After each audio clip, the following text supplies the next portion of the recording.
옛날 어느 마을에 황대감이라는 고위벼슬을 지낸 양반이 살았다. 대대손손 부유하게 살아온 황대감은 성품도 올곧고 인자해 주변 사람들의 덕망도 얻고 있었다. 그러나 남부러울 것 없던 황대감에게도 딱 한 가지 깊은 고민이 있었다. 바로 외동딸 연희였다. 연희는 어린 시절부터 눈에 띄게 예쁜 외모였지만 갑자기 천연두를 앓으면서 얼굴이 흉측하게 변하고 말았다. 얼굴을 뒤덮은 곰보 자국과 거무튀튀하게 변한 얼굴은 보는 사람들마다 놀래기 일쑤였다. 아이들은 따라다니며 곰보라 놀려댔고 사람들은 그녀를 볼 때마다 얼굴을 찌푸리며 수근거렸다. 아니, 저 처자 얼굴 좀 보기나? 그러게 말이야. 남자도 얼굴이 곰보로 변하면 쳐다보기도 싫을 터인데. 하물며 젊은 처녀가 저러니 원. 불쌍하기도 하지. 누가 저런 여자에게 장가를 들겠나? 나이가 들어서인지 황대감의 안색이 날이 갈수록 좋지 않았다. 몇 해 전 아내를 병으로 잃은 데다 자신마저 세상을 뜨면 혼자 남겨질 딸이 걱정스러웠다. 병세가 깊어지자 황대감은 서둘러 사위를 찾기로 했다. 딸과 혼인하는 자에게 전 재산을 물려주겠다고 공언했지만 선뜻 나서는 이가 없었다. 어느 날 황대감이 시름시름 앓아 누워 있는데 그 소문을 들은 이웃마을의 최영감이 찾아왔다. 대감님, 따님의 남편감을 찾으신다는 얘기를 들었습니다. 그렇긴 하다만 아직까지 나서는 사람이 없으니 내가 우리 연희 배필은 찾아주고 눈을 감아야 할 텐데. 황대감은 깊은 한숨을 내쉬며 푸념을 늘어놓았다. 딸의 걱정에 고심이 깊은 황대감을 본 최영감은 골칫덩어리 아들 천명이를 떠올렸다. 그래, 우리 아들을 이 집 딸과 혼인시키면 되겠어.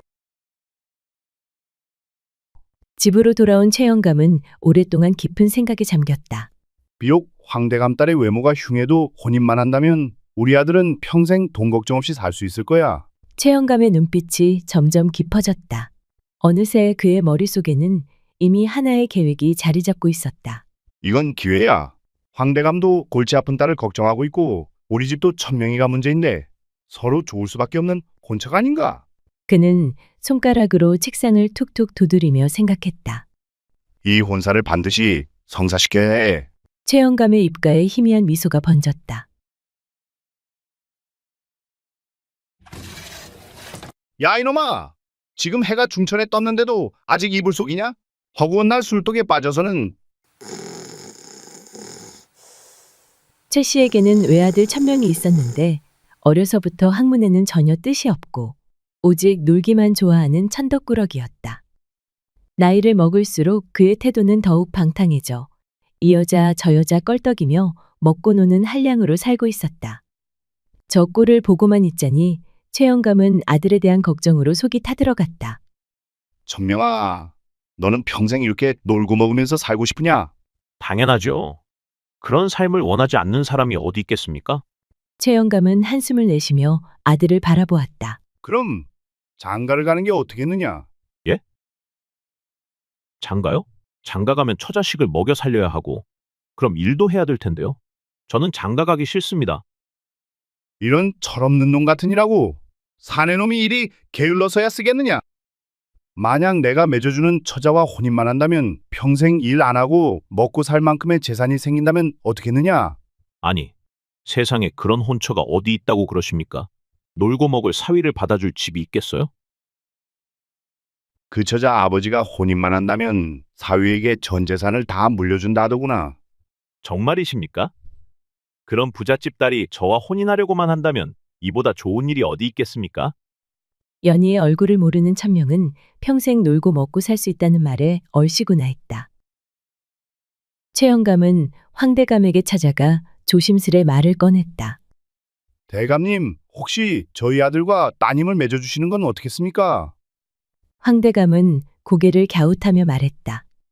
아니, 자네 아들이라면 평소 최영감 아들의 행실을 알고 있던 황대감은 썩 내키지 않는 표정으로 헛기침을 했다. 하지만 자신이 언제 죽을지 모르는 상황에서 이런저런 조건을 따질 수 없었다. 우리 천명이가 부족하긴 하나 그 녀석도 장가가면 철이 들 것입니다. 저도 따님에게 대감님 목까지 잘할 테니 너무 염려 마세요. 근데 자네 아들이 우리 연희를 보고도 결혼하려고 할지 말일세. 그래서 말인데 혼례식 날 얼굴을 보여주는 게 어떨까요?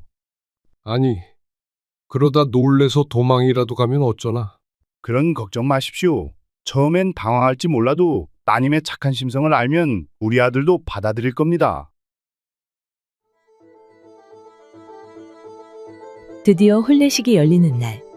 결혼할 생각에 신이 난 천명은 새벽부터 단장을 하고 신부 집으로 갔다. 으리으리한 신부의 집을 보고 천명은 입을 다물지 못했다. 와, 이런 부잣집에 내가 장가를 오다니. 평생 돈 걱정 없이 살 수 있겠네. 고운 한복을 입고 너울로 얼굴을 가린 연희의 자태가 어찌나 아름다운지 천명은 이게 무슨 복인가 하며 입이 귀에 걸렸다. 드디어 신부의 얼굴을 가리고 있는 너울을 걷는 순간 연희의 얼굴을 본 천명은 숨이 턱 막혔다. 짙게 화장을 한 얼굴 전체가 얼근 것은 물론이고 한쪽 눈은 아예 보이지 않을 정도로 눈두덩이가 축 처져 있었다. 어쩐지 그렇게 얼굴 한번 보고 싶다고 해도 보여주지 않더라니. 아버지께 몇 번이나 얼굴을 보여달라 해도 이 핑계 저 핑계 대며 보여주지 않았던 이유를 이제서야 알 수 있었다. 심호흡을 한 천명은 아내가 될 여인의 얼굴을 쳐다보곤 침을 꿀꺽 삼켰다. 마음 같아선 당장 뛰쳐나가고 싶었지만 황대감의 재산이 눈앞에 아른거려 이를 악물고 혼례식을 끝마쳤다. 병색이 완연하던 황대감은 혼례식을 치르고 한 달이 채 되지 않아 세상을 떠났다.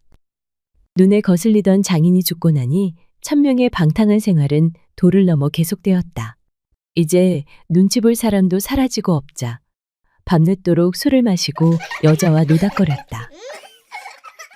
이미 일그러진 얼굴은 어찌할 수 없는 터. 연희는 얼굴을 바꿀 수 없기에 마음을 다해 보살피면 남편이 변하리라 믿었다. 밤늦게 술에 취해 들어오면 따뜻한 물을 데워두고 숙취에 좋다는 탕도 끓여놓았다. 집안일은 말할 것도 없었고 시아버지 최영감에게도 한결같이 예를 다했다.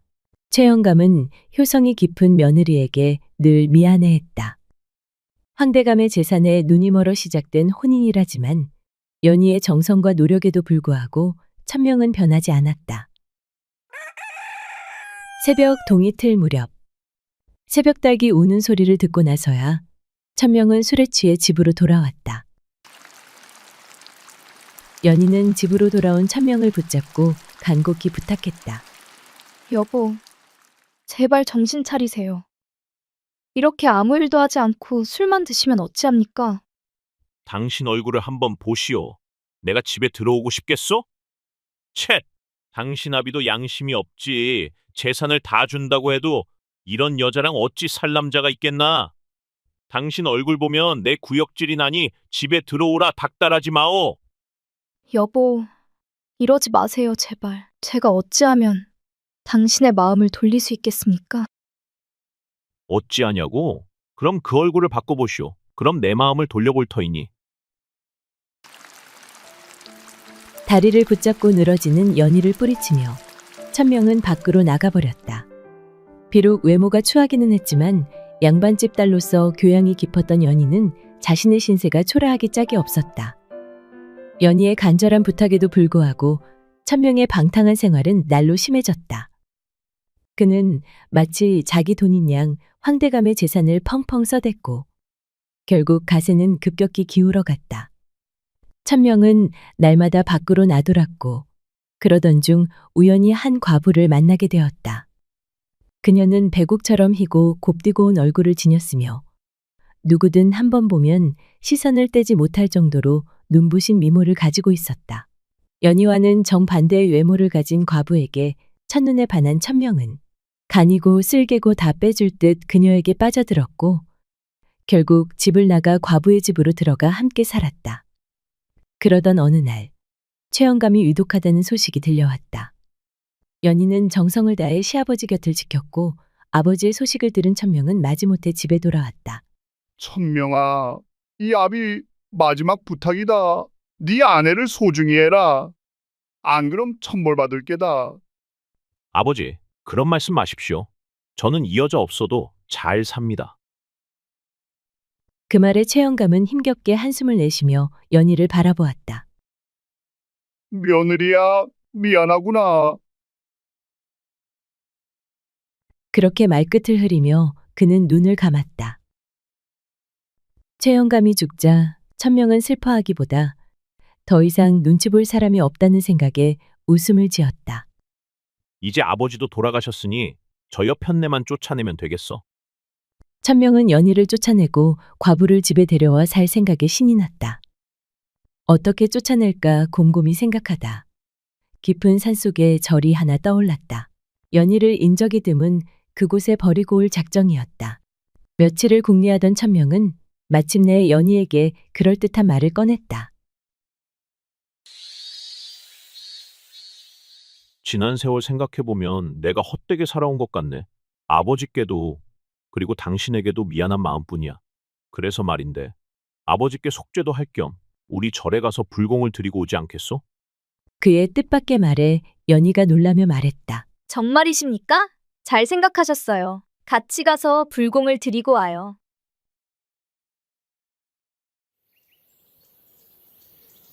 며칠 후 천명은 연희를 데리고 깊은 산속의 낡은 절로 향했다. 길은 험했지만 남편을 믿고 뒤를 묵묵히 따랐다. 절에 도착하자 연희는 법당에 들어가 오랜만에 두 손을 모아 기도를 올렸다. 그 사이 천명은 슬그머니 몸을 돌렸다. 이제 됐다. 그는 날이 저물고 어둑해진 틈을 타 조용히 절을 빠져나왔다. 산길을 따라 걸음에 재촉하며 내려오는 그의 입가에는 은근한 미소가 번졌다. 한편 천명의 인기척이 사라지자 연희는 흐르는 눈물을 삼키며 눈을 질끈 감았다. 남편이 처음부터 자신을 버리려고 이곳까지 데려왔다는 것을 미리 짐작하고 있었다. 연희가 따라올까 헐레벌떡 산을 내려온 천명은 그 길로 과부를 찾아갔다. 헤헤, 이제 모든 일이 끝났어. 나랑 함께 아들, 딸 낳고 잘 살기만 하면 돼요. 과부는 천명의 손을 잡으며 미소를 지었다. 그렇게 천명은 연희를 속이고 과부와 함께 살림을 차렸다. 한편 홀로 남겨져 슬피 울고 있는 연희를 지나가던 스님이 발견하고 안타까운 마음에 그녀를 거두어 주었다. 그간 연희의 사정을 들은 스님이 한숨을 내쉬며 말했다. 저런, 너의 얼굴은 비록 아픔을 품고 있지만 너의 내면은 깨끗하고 아름답구나. 속세 인연이란 돌고 도는 법. 인연을 저버린 자는 반드시 대가를 치르게 될 것이요. 스님은 연희에게 절에서 지내며 마음을 추스리게 했다. 한편 천명은 황대감에 남은 재산을 털어 과부와 호화로운 생활을 즐기기 시작했다.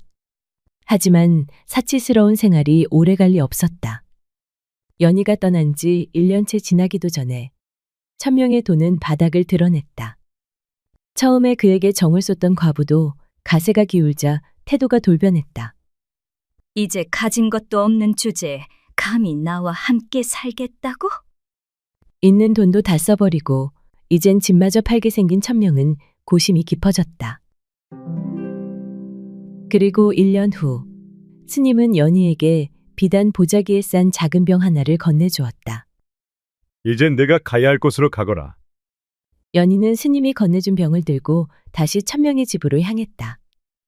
그러던 어느 날 잊고 있던 연희가 천명의 집 앞에 모습을 드러냈다. 아버지의 모든 재산을 빼앗고 자신을 산속에 버렸던 남편을 마주하니 분노와 배신감이 끌어올랐다. 대문 앞에 서 있는 연희를 본 천명은 화들짝 놀라며 비아냥거렸다. 아니, 아직 살아있었구나. 그간 소식도 없길래 죽었나 했지. 그의 말투에는 논란보다 실망이 먼저 스쳤다. 그러나 연희는 천명의 말에도 흔들리지 않고 차분한 목소리로 말했다. 여보, 그동안 많은 생각을 해봤습니다. 당신이 저를 싫어하는 건 다 제 얼굴 때문이었겠지요. 천명은 콧방귀를 끼며 말했다. 그걸 이제야 깨달았냐? 그래, 네 꼴을 보면 도저히 같이 살 수가 없지. 그러자 연희는 조용히 병을 꺼내며 말했다. 자, 이 약을 드시지요. 스님께서 주신 것인데 이 약을 먹으면 제 얼굴이 당신 마음에 들도록 변할지도 모릅니다. 천명은 의심의 눈초리로 그녀를 바라보며 대꾸했다. 아니, 그게 말이 되는 소리냐? 나보고 그걸 믿으라고? 스님께서 딱한 제 처지를 가엾게 보고 주신 약이니 믿으셔도 됩니다. 순간 연희의 말에 천명은 욕심이 발동했다. 혹시 정말로 미녀로 변할 수 있을지도 몰라. 천명은 약을 받아들더니 단숨에 들이켰다. 그 순간 천명의 얼굴이 타들어갈 듯 뜨거워졌다. 얼굴이 붉게 부어오르더니 곧 검게 변하고 피부가 뒤틀리며 짓무르기 시작했다. 천연두에 걸린 것처럼 얼굴이 울퉁불퉁하게 변해갔다. 으아! 이게 무슨 일이야? 천명은 얼굴을 감싸쥐고 괴로워했다. 거울을 본 그는 경악했다. 으아! 도대체 무슨 짓을 꾸민 거야? 그토록 혐오하던 곰보 자국이 이제는 자기 얼굴에 가득했다. 그러나 후회하기엔 너무 늦었다. 연희는 차가운 눈빛으로 천명을 내려다보았다. 그렇게 날 괴물 취급하고 내쫓더니 이제 내 찢겨진 마음을 알겠습니까? 과부는 천명의 흉측해진 얼굴을 보고 비명을 지르며 도망쳤고 하인들도 그를 혐오하며 모두 떠나버렸다. 결국 천명은 쓸쓸히 남겨져 거울을 부수며 통곡했다. 그날 이후 그는 얼굴을 가린 채 마을을 떠돌았지만 어디에서도 그를 받아주는 곳이 없었다. 한편 연희는 절로 돌아가 조용히 살아갔다. 스님은 독한 약초와 침술로 그녀 얼굴을 정성스레 치료했고 시간이 지나면서 연희는 예전 아름다웠던 모습을 찾을 수 있었다. 그리고 어느 날 연희는 마을에서 사람들이 모여있는 것을 보고 가던 길을 멈췄다. 호기심에 사람들 속으로 다가가자 그들 앞에선 웬 남자가 돌 하나를 베고 싸늘히 죽어 있었다. 자세히 보니 거짓골이 되어 있는 천명이었다. 얼굴은 흉측함으로 얼룩졌고 옷은 찢어져 그의 몰골은 처참했다. 마을 사람들은 혀를 찼다. 남의 얼굴을 조롱하더니 스스로 그 꼴이 되어버렸구먼. 누군가는 안쓰럽다는 듯 한숨을 쉬었지만 대다수는 차가운 시선으로 그를 외면했다. 연희는 한참 동안 천명의 시신을 바라보았다. 예전에 그날 차갑게 웃으며 자신의 얼굴을 짓밟던 남자. 그러나 이제 그는 더 이상 비웃을 입도 바라볼 눈도 없었다. 연희는 조용히 돌아섰다. 차가운 바람이 불었다. 이 마치 모든 것이 끝났다는 듯. 안녕하세요. 이야기 들려주는 새벽입니다. 이번 이야기 즐겁게 보셨나요? 연희의 가슴 아픈 이야기는 결국 인과응보로 끝이 났습니다. 앞으로도 더 흥미롭고 깊은 이야기로 찾아뵙겠습니다. 구독과 좋아요 그리고 여러분들의 소중한 의견도 남겨주세요. 그럼 다음 이야기에서 다시 만나요.